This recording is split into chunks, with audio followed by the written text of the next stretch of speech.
Bonjour, pour célébrer Noël, le président Trump et la première dame Melania ont délivré un message spécial. Le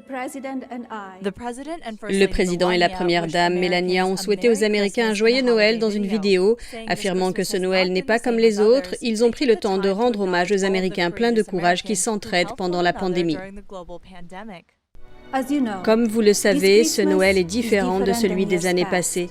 Nous luttons contre une pandémie mondiale qui nous a tous touchés. Pourtant, à travers ce grand défi, nous avons été inspirés par la gentillesse et le courage des citoyens de tout le pays. Elle a remercié les enseignants, les médecins, les infirmiers, les infirmières et les scientifiques pour leur dévouement, ajoutant que les communautés ont pu rester en contact grâce par exemple aux étudiants qui livrent les courses aux personnes âgées. La première dame a remercié les forces de l'ordre et l'armée qui assurent la sécurité des Américains. Et le président Trump a raconté le miracle de Noël en rappelant l'histoire de la naissance de Jésus.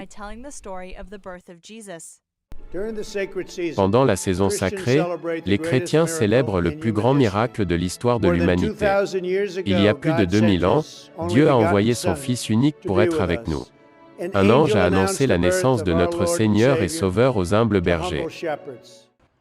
Il a qualifié le vaccin de miracle de Noël et a remercié tous les scientifiques, chercheurs, fabricants et tous ceux qui ont contribué à le rendre possible. En cette saison sainte, nous remercions Dieu pour son amour infini et nous prions pour que la lumière de sa gloire brille à jamais sur cette nation grandiose.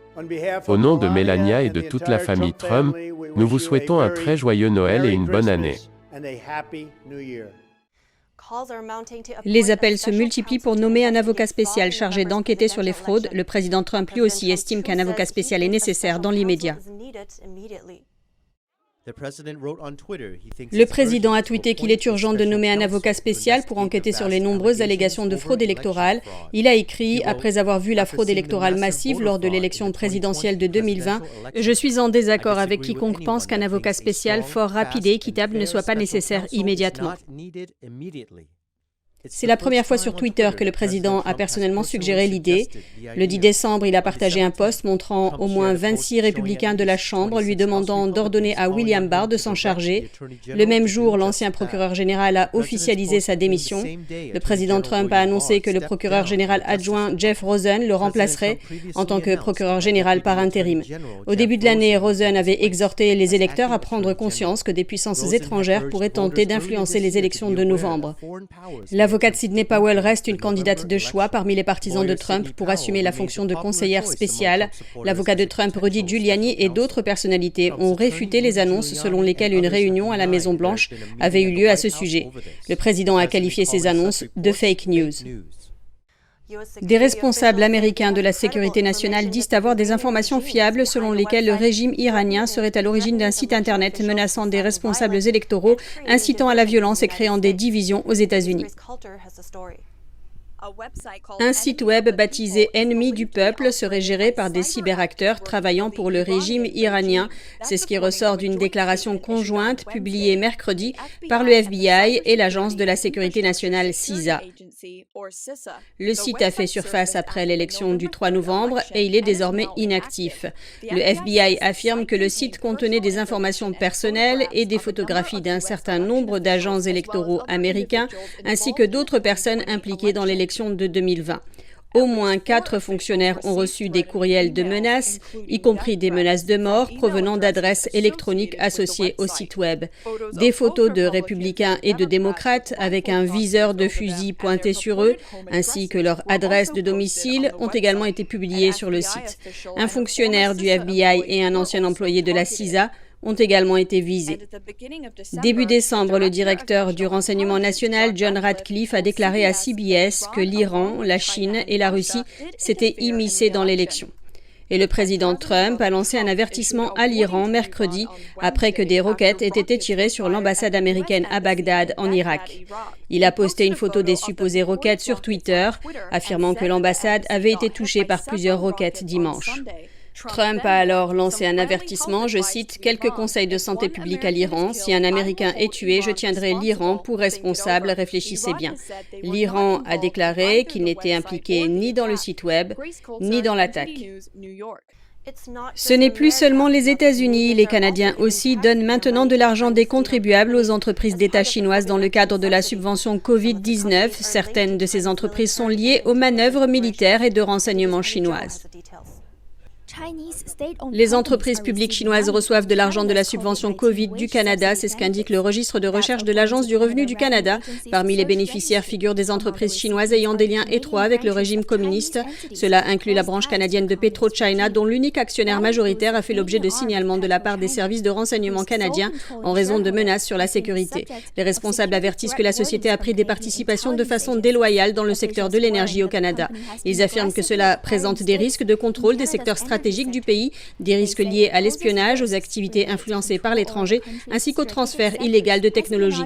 Une autre entreprise sur la liste des bénéficiaires de la subvention canadienne est la Banque de Chine. Cette banque publique est accusée d'avoir facilité les transferts de fonds pour les organisations terroristes afin de leur permettre de mener à bien leur bombardement en Israël entre 2003 et 2007. Un autre destinateur est China Mobile. En mai de l'année dernière, les autorités américaines ont rejeté l'offre de China Mobile de fournir des services téléphoniques. Le président de la Commission fédérale des communications a écrit que le Parti communiste chinois pourrait utiliser la société pour exploiter le réseau téléphonique américain et recueillir des renseignements contre les agences gouvernementales américaines. Le président a qualifié ce risque de carrément inacceptable. L'organisation à but non lucratif Canada-China Business Council figure également sur la liste. Elle a été fondée par de grandes entreprises canadiennes et la société d'État chinoise CITIC pour promouvoir des relations solides entre les deux pays. Un rapport de la Commission Chine du Congrès datant de 2019 indique que la société a des liens avec les agences militaires et de renseignement chinoises. Et un journaliste français renommé, Roger Faligot, a écrit dans son livre que l'entreprise chinoise grouillait d'agents secrets. Les compagnies chinoises ont également reçu des subventions de secours des contribuables américains pendant la pandémie. En août dernier, plus d'une centaine d'entreprises soutenues par le régime chinois ont reçu au total des centaines de millions de dollars de fonds de secours destinés à soulager les petites entreprises américaines. Une filiale de la société de défense chinoise Avic, par exemple, a reçu plus de 10 millions de dollars. Le ministère américain de la Défense considère que la société appartient ou est liée à l'armée populaire de libération. La société était sur la liste de surveillance du département américain du commerce pour avoir prétendument aidé l'Iran à développer des missiles. La Cour suprême a enregistré l'appel déposé par la campagne Trump, mais elle n'a pas donné suite à la demande de la campagne d'accélérer l'affaire.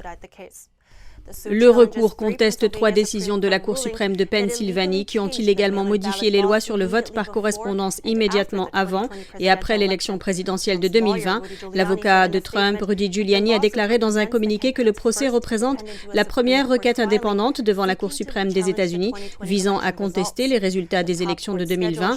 Le calendrier de la Cour suprême indique la date limite du 22 janvier 2021, c'est-à-dire 2 jours après l'inauguration présidentielle. Or, la campagne Trump demandait à la Cour suprême d'ordonner aux fonctionnaires de Pennsylvanie de répondre avant mercredi dernier. Des procureurs fédéraux ont inculpé une femme pour avoir menacé la présidente du comité de prospection du comté de Wayne, dans le Michigan, sous prétexte que celle-ci a voté contre la certification des résultats de Joe Biden.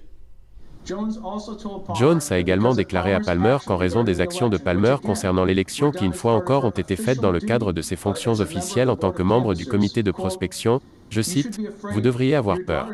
Votre fille devrait avoir peur et votre mari aussi. » Jones a nommé le mari de Palmer par son nom. Selon un communiqué de presse du FBI, Kathleen Jones, 23 ans, a été accusée de violence par intimidation. Elle a envoyé des images explicites à Monica Palmer et a menacé de faire du mal à sa famille. Elle a également envoyé à Palmer une photo de sa fille mineure tout en proférant des menaces. Le service de police local a contacté le FBI pour lui venir en aide dans son enquête. Jones risque jusqu'à 20 ans de prison et une amende pouvant aller jusqu'à 250 000 $. Le secrétaire d'État géorgien se joint aux autres républicains pour demander l'arrêt du vote par correspondance non justifié. Cela empêcherait les gens de voter par correspondance sans le justifier dûment.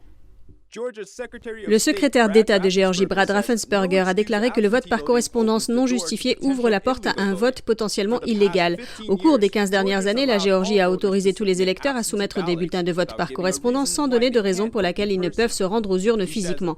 Selon lui, cela n'a aucun sens alors qu'il dispose de 3 semaines de vote anticipé physique. Selon Fox News, lorsqu'on lui demande pourquoi il veut réformer la règle sans justificatif, son avocat répond « Il est plus difficile de faire confiance à ce processus ». Raffensperger a également demandé demander l'identification des électeurs pour les bulletins de vote par correspondance au lieu de la correspondance des signatures, qui est plus sujette à la fraude.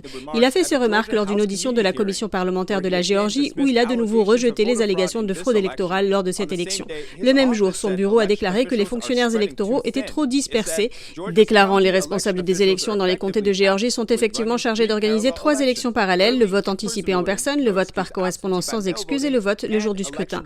Une élection en Géorgie le mois prochain déterminera quel parti contrôlera le Sénat américain. Jusqu'à présent, plus de 1,3 million de bulletins de vote par correspondance ont été demandés et environ 1,2 million de personnes ont voté en personne de façon anticipée. Pour éviter la censure de YouTube, vous pouvez vous rendre dès maintenant sur notre site internet et vous inscrire à la newsletter pour pouvoir recevoir toutes les informations et continuer à nous suivre sur la toile. Par ailleurs, vous pouvez également nous retrouver sur les plateformes Odyssey et Rumble.